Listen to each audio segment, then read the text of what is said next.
ನಮಸ್ಕಾರ ರೀ. ದೊಡ್ಡ ಮಂದಿಗೆ ಕರಾವಳಿ ಭಾಗದ ಅಂಟಿ ಬಹಳ ತುಂಟಿ ಥರ ಮಾತನಾಡಿದ್ದಾಳೆ ನೋಡ್ರಿ.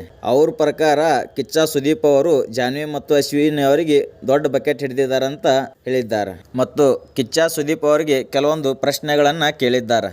ಆ ಎಲ್ಲಾ ಪ್ರಶ್ನೆಗಳಿಗೆ ಸುದೀಪ್ ಅವರು ಆನ್ಸರ್ ಮಾಡೋ ಅವಶ್ಯಕತೆ ಇಲ್ಲ ಅಂತ ನಾನು ಅನ್ಕೋತೀನಿ. ಯಾಕಪ್ಪ ಅಂದ್ರ ಅವರ ಅಭಿಮಾನಿಗಳೇ ಸಾಕು ಇವರಿಗೆ ಆನ್ಸರ್ ಕೊಡಕ್ಕ.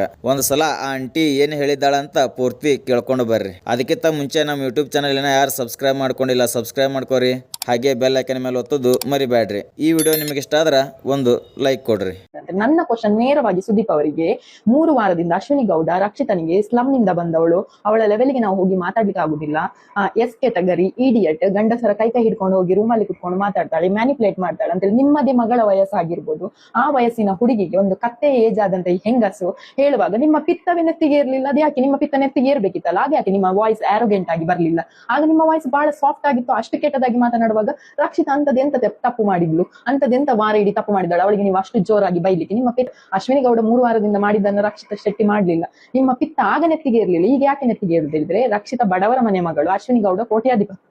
ಸೊ ನೀವು ಎಲ್ಲಿ ಬಕೆಟ್ ಇಡಬೇಕು ಅಲ್ಲಿ ಬಕೆಟ್ ಇಡ್ತೀವಿ. ಸೊ ನಿಮ್ಗೆ ಇಂಥದೇ ಕೆಲಸ ಮಾಡ್ಲಿಕ್ಕಿದ್ರೆ ಶ್ರೀಮಂತರನ್ನೇ ಹಾಕೊಂಡು ಬಿಗ್ ಬಾಸ್ ಮಾಡಿ ಅಲ್ಲ, ಯಾಕೆ ಸುಮ್ಮನೆ ಬಡವರನ್ನೆಲ್ಲ ಕಳಿಸಿ ಈ ರೀತಿಯಾದ ಅವಮಾನವನ್ನು ಮಾಡ್ತೀರಿ? ಅವರೇನು ಅಷ್ಟು ದೊಡ್ಡ ತಪ್ಪು ಮಾಡಿದಾರೆ? ನೀವು ಇಷ್ಟು ದೊಡ್ಡ ಬೊಬ್ಬೆ ಹೊಡೆದು ಮಾತನಾಡುವಷ್ಟು?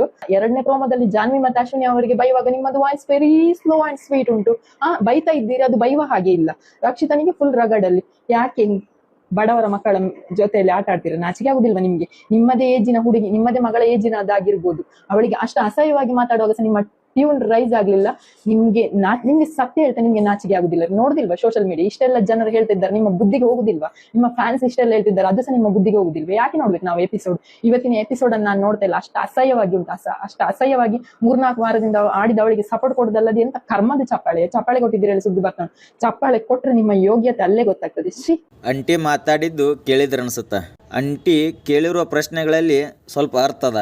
ಹಾಗಂತ ಕಿಚ್ಚ ಸುದೀಪ್ ಅವರಿಗೆ ತಮ್ಮ ಬಾಯಿಗೆ ಹೇಗೆ ಬರ್ತಾ ಹಾಗೆ ಮಾತಾಡೋದು ಎಷ್ಟು ಸರಿ? ಈ ಬಿಗ್ ಬಾಸ್ ಶೋ ಕಳೆದ 12 ವರ್ಷಗಳಿಂದ ಅವರು ನಡೆಸಿಕೊಂಡು ಬಂದಿದ್ದಾರೆ. ಅವ್ರಿಗೆ ಗೊತ್ತದ ಯಾವುದು ಸರಿ ಯಾವುದು ತಪ್ಪು ಅಂತ. ಸುದೀಪ್ ಅವರಿಗೆ ದೊಡ್ಡ ಬಕೆಟ್ ಅನ್ಲಿಕ್ಕೆ ಮತ್ತು ನಾಚಿಕೆ ಆಗಲ್ಲ ಏನು ವರ್ಡ್ಗಳು.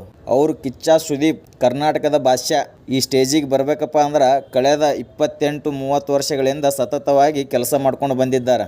ಅಂಥ ವ್ಯಕ್ತಿಗೆ ಈ ಅಂಟಿ ಏನಿದು ನಾಚಿಕೆ ಆಗಬೇಕು? ದೊಡ್ಡ ಬಕೆಟ.